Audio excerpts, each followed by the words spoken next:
Hey Bonnie, so hopefully the tonic and dominant stuff that I was showing you is making a little bit more sense now. In the C five-finger position, when your hands are on C, D, E, F, G, we call C, the first note in that position, a tonic, and G, the fifth note in that position, a dominant. You can basically just follow the instructions on the page to start playing songs with the tonic and dominant, but this is kind of more meant to help you understand why the tonic and the dominant is so special, why we would bother calling it these things, like coming up with a name for the first note here and the fifth note here. Basically, we can build chords off these notes, and one of the songs that you're playing does just that. This tonic as a bottom note, if you just skip one note and play another note on E, and skip another note and play another note on G, tonic, skip, skip, that is a chord, the one chord, C major, based on a tonic. So we created the chord from the bottom up, starting with the tonic, skipping a note, and skipping another note.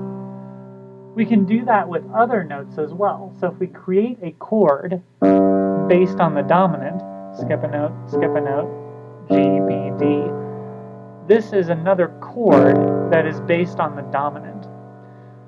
These chords are used in music in a certain order,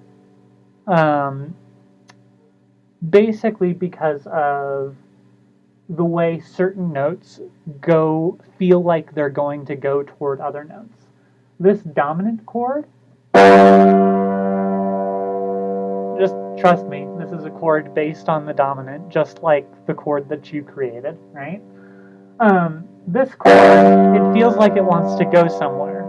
And if I play this resolution here, this is a tonic chord, a chord based on the tonic, C, E, G. So the dominant chord, you can call it a dominant chord, but what its function really is to move toward the tonic chord. So this is a dominant chord, and the dominant chord's function is to move and resolve toward the tonic. You can hear that. Unfinished. That feels more finished, right? So that's why we've come up with these names, tonic and dominant, because the dominant chords that we want to play, they'll usually go to some sort of tonic chord based on this note, C, right? So I figure I'll fit a little bit of ear training in as well. I'm going to play a few chords, and each time I'll end on a certain chord. And let's see if you can tell whether that chord feels like it wants to go somewhere, if it feels unfinished, or if it feels finished. If it feels unfinished, then you're hearing a dominant chord. If it feels finished, then you're hearing a tonic chord. I guess I should say that not all unfinished chords, or chords that seem like they want to go somewhere, are dominant chords, and not all chords that are more resting or seem like they're stable are tonic chords. But for this exercise, that's how you're going to tell the difference. The only unfinished chords I'll play are dominant chords, and the only finished chords I'll play are tonic chords. So I'll just do 10 really quick ones and then give you 2 sets of 5. Okay? So here's number 1.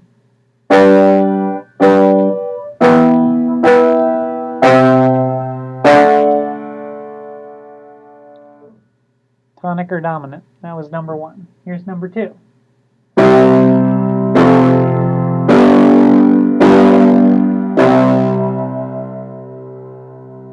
Tonic or dominant? That was number 2. Here's number 3.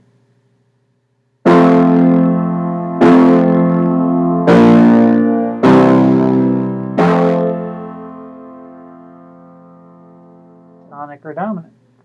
Here's number 4.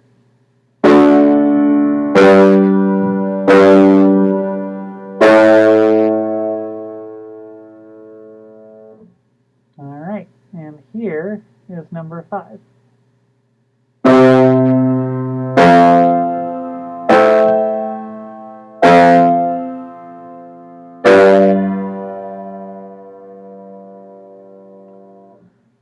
So, here are the first 5. Number 1 was a dominant. Number 2 was a tonic. Number 3 was a tonic. Number 4 was a dominant.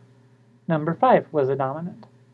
And here are another 5. You can maybe do them a little bit later in the week if you want to, or just listen to it all the way through. Here's number 6.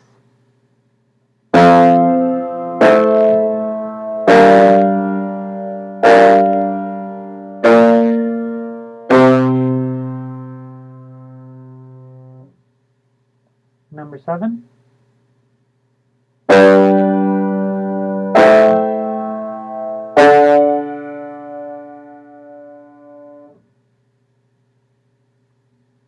Number 8.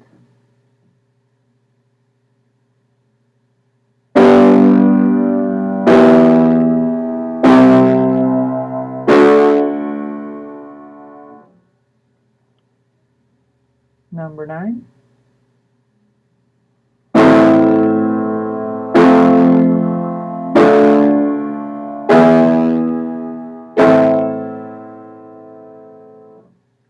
And number 10.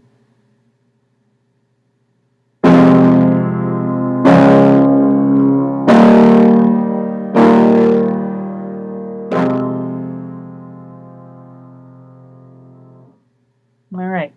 So number 5, or number 6 rather, was a dominant.